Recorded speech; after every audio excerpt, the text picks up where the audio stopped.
Coach, any decision on the starting lineup? Yeah, we'll start JAYLEN. What went into that decision? Well, Jason's not playing, so I knew we had to start somebody else. Obviously, you can pick from any number of guys, but you know, a lot to do with not only what we need to do to play well, but also how they rotate their guys. Coach, in the Clippers, with the league is so superstar driven, this team has made it to the playoffs almost, and they haven't really had a true superstar. How sort of overrated is a superstar and more underrated is having a good team that fits well together? Well, I mean, there's plenty of examples over the last few years of teams that either made the playoffs, advanced in the playoffs, whatever the case may be, without somebody that people would define as a superstar on the outside. And maybe there's some definitions that need to be changed, and maybe there's some just the fact that sometimes a team finds its best version together, and they play great. Basketball is a team game, and 5 guys playing with great purpose together on both ends of the floor are really, really hard to beat, and that's never changed. But I would argue the fact that they don't have, guys that would fit into those categories based on how I would define them. But, I think that the way that they play, how they play, the purpose of which they play, the connectivity is really, really fun to watch. Well, obviously different conferences, but are you surprised at all at the success they've had? No. I just think they have, first of all, they've got guys that can put the ball in the basket, a number of guys, but most of those conversations start with Gallinari and Lou Williams, but on top of that, they have super hard playing guys. That's a talent, that's a skill, and that's not for everybody.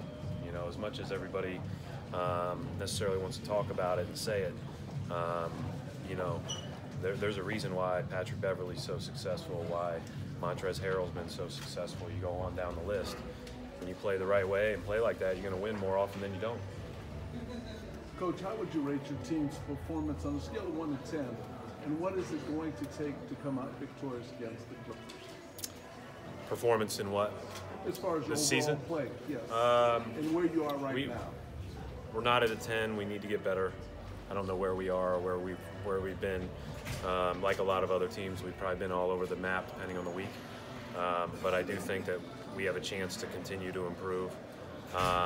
With regard to what we need to do tonight, we're going to have to play a really good 48-minute game. We played an outstanding 17-minute game the last time we played these guys, and unfortunately the other 31 minutes happened.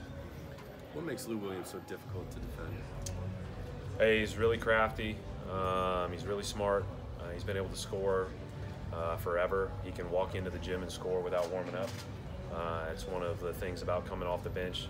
Some guys need to get their rhythm established and everything else, but I've told this story before, but I walked into an open gym when he was in high school, and he was a little bit late, and he walked in and said, "Check ball," and killed everybody. He didn't take a shot, he didn't do anything, he just killed everybody. And that's kind of the way he's been his whole NBA career. He just walks in and scores, and he's got a special knack for it. Gallinari's taken a couple of huge charges, made some big defensive plays on his team. Is he a better defender than he's been given credit for? Yeah, for sure. And he's smart, and he's got great length. With the league going to a lot of switching, he's able to do that. He's able to use his length to keep people contained in one-on-one scenarios, and then he's really good at getting over and help and making plays. But their whole team is they've got guards that you think you may be able to post, but by the time you throw it in there, Harrell's already rotated over to take them. It's a team that recognizes the biggest threat. Doc does a great job, and they're a hard team to play against. Brett, considering you came in as part of a rebuild with this organization, where does this season rank in terms of challenges for you as a coach? Has it been the most challenging year you've had since you've been with us? I don't know. When you win 25 games, that's awfully hard, and there's, every year has its own challenges, and every team does. I think that's why I like coaching, is because it's never the same. There's no 2 days that are the same. So I don't really look at it as which year's more challenging than the other. but I'll be better able to answer that after the year's over. Matt, where you guys are and what you're trying to accomplish, how important is a good start tonight? Well, last time we had a great start against them, and it didn't seem as important at the end.